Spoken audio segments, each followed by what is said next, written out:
చూస్తున్నాం ఆయన జర్నీ చూస్తుంటే నాకు ఒకటే అనిపిస్తుంది, why not PM of India. విశ్వవిఖ్యాత నట సార్వభౌమ స్వర్గీయ శ్రీ నందమూరి తారక రామారావు గారి ముద్దుల మనవడు, మన గుండెప్పుడు మన ప్రియమైన నాయకుడు, మన ఎడ్యుకేషన్ మినిస్టర్ అండ్ రాష్ట్ర హెచ్ఆర్డి మినిస్టర్ మన లోకేష్ అన్నయ్య గారికి మన భీమిలి ప్రజలందరి తరపు నుంచి ప్రత్యేకంగా ఆయనకి జన్మదిన శుభాకాంక్షలు. అన్నయ్య గారు అక్కడ డావోస్ లో బిజీగా ఉన్న మన భీమిలి ప్రజల నుంచి బర్త్డే మెసేజ్ పెట్టినప్పుడు అందరికీ థ్యాంక్ యూ అని విషెస్ చెప్పున్నారు. సో అన్నయ్య గారికి కూడా ఒకసారి ప్రత్యేకంగా థ్యాంక్ యూ అన్నయ్య. మీ ఆశీస్సులు ఎప్పుడు మా భీమిలి ప్రజల మీద ఉండాలని కోరుకుంటూ, అలాగే ఒక 2 ముక్కలు మాట్లాడాలి లోకేష్ అన్నయ్య గురించి. అన్నయ్య రాజకీయ జర్నీ చూస్తే మన అందరం మాకు కానీ లేకపోతే ఈ రాష్ట్రంలో ఉండే యువతకి అందరికీ చాలా ఒక ప్రత్యేకమైన స్ఫూర్తి. ఎందుకంటే అన్నయ్య మాలాగే యుఎస్లో చెప్పుకొని రాజకీయాల నుంచి కొంచెం దూరంగా ఉండాలని అనుకునే టైంలో నాకు అన్నయ్య పరిచయం. నాన్నగారు ఎంపీగా ఉన్న టైం అప్పుడు ఆయన్ని ఢిల్లీలో ఒకసారి చంద్రబాబు నాయుడు గారితో చూసాను అనమాట. ఆ టైం అప్పుడు మామూలుగా మా అందరికి ఎవరికి తెలియదు లోకేష్ అన్నయ్య ఈరోజు ఇంత స్టేట్ లో ఒక గేమ్ చేంజర్ అవుతారు పొలిటికల్ గా.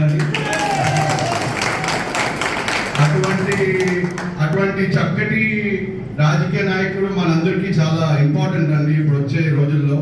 ఎందుకంటే మీరు చూడొచ్చు, మన ప్రజలే దేవుళ్ళు, వాళ్ళ ఆశీస్సులే మనకి దీవెనలు అని భావించే తెలుగుదేశం పార్టీకి ఆయన తీసుకునే ప్రతి ఒక్క అడుగు మనకి ఇప్పుడు చూస్తే ఈ సభ్యత్వం కార్యక్రమంలో 2 లక్షల నుంచి 5 లక్షలు ఆ బీమాని చేయడం అనేది నిజంగా ఆయనకి హ్యాట్స్ ఆఫ్ చేయాలి.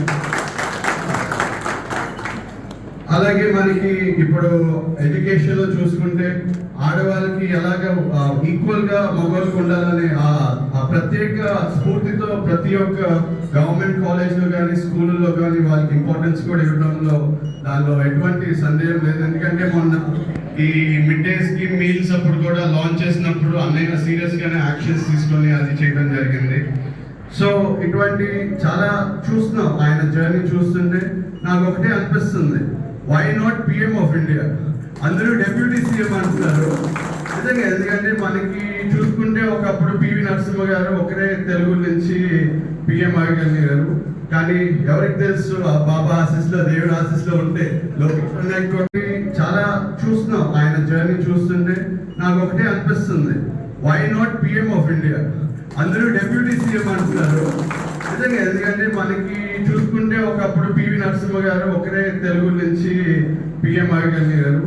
కానీ ఎవరికి తెలుసు ఆ బాబా ఆశీస్సులో దేవుడు ఆశీస్సులో ఉంటే లోకేష్ ఒకప్పుడు పివి నరసింహ గారు ఒకరే తెలుగు నుంచి పిఎం అయ్యారు. కానీ ఎవరికి తెలుసు ఆ బాబా ఆశీస్సులో దేవుడు ఆశీస్సులో ఉంటే లోకేష్ అన్నయ్య కూడా ఈ బర్త్డే పుట్టినరోజు మా మనస్ఫూర్తి కోరిక అయితే ఆయన్ని పిఎం గా ఏదో ఒక రోజు చూడాలని కోరుకుంటున్నాను.